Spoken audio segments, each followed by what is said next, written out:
Mat, trugar et deor da vez a deut niverus ama. Donc e pet den a zo, pem kant bennak marteze. Pe mur nous on ket.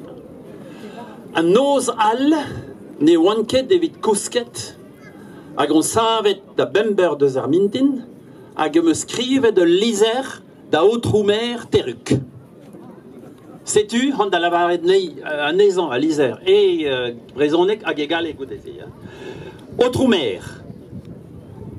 Non kezur, o peut fait merzet ar chance au peus.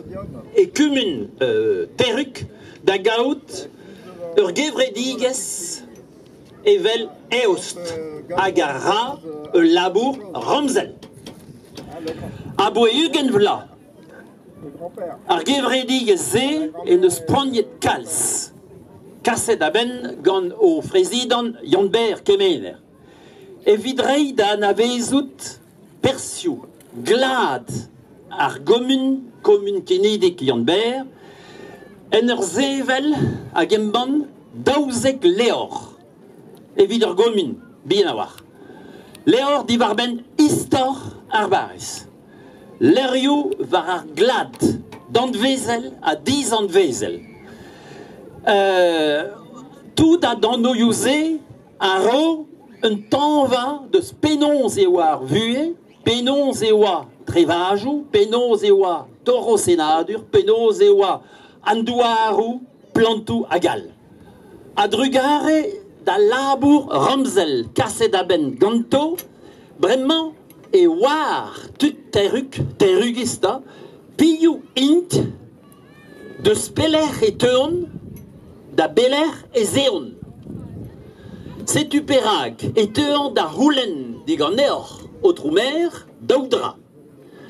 Klask poeza var tut e garg e karg skolu el ar vro evit m'ave fait roet da Janber kollier an erminik. A balamour da nol servijou en eus rentet da teruk medie da vreis de yez, de leneges, de glad a de sevenadur.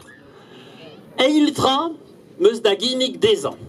E l'air rei da stredou neve pro komun an oioù iskis evel pelikanet, rei da unan an ezo, da la zonj neus keubet ar menoze, ya just a war, rei da unan an ezo an o Janber Kemener, difender yez, leneges, an oioù lerioù a glad breis.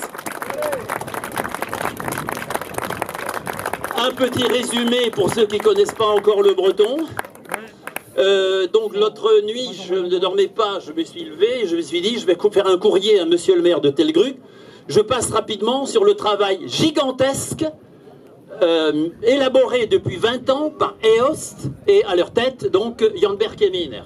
L'importance du patrimoine, l'importance des noms de lieux, l'importance de la langue, ça fait 20 ans qu'ils bossent là-dessus. Tout ça pourquoi ? Pour n'être même pas consulté sur les dénominations nouvelles des rues. Je conclus. Ce travail minutieux porte ses fruits. Il permet aux gens de Telgruc de savoir d'où ils viennent, de savoir qui ils sont et de savoir où ils vont. Je demandais deux choses à monsieur le maire, s'il est là peut-être caché parmi vous, nous on kepeler à Helbezan, d'intervenir auprès des responsables de Skolu et Larvaux, l'Institut culturel de Bretagne, pour décerner le collier de l'Hermine à Janber. Il a 1000 fois mérité, au moins autant que à ceux à qui c'est décerné en général. Deuxième chose, au lieu d'affubler certaines rues de votre commune de toutes sortes de noms d'oiseaux, d'attribuer à l'une d'entre elles le nom de Jean-Pierre Kemener, Janber Kemener, défenseur de la langue, de la littérature, de la toponymie et du patrimoine breton. Mon souhait serait que dans chaque commune de Bretagne, de Basse-Bretagne et de Haute-Bretagne, il y ait des associations comme EOST, il y ait des gens comme Janber Kemener et la Bretagne serait sauvée.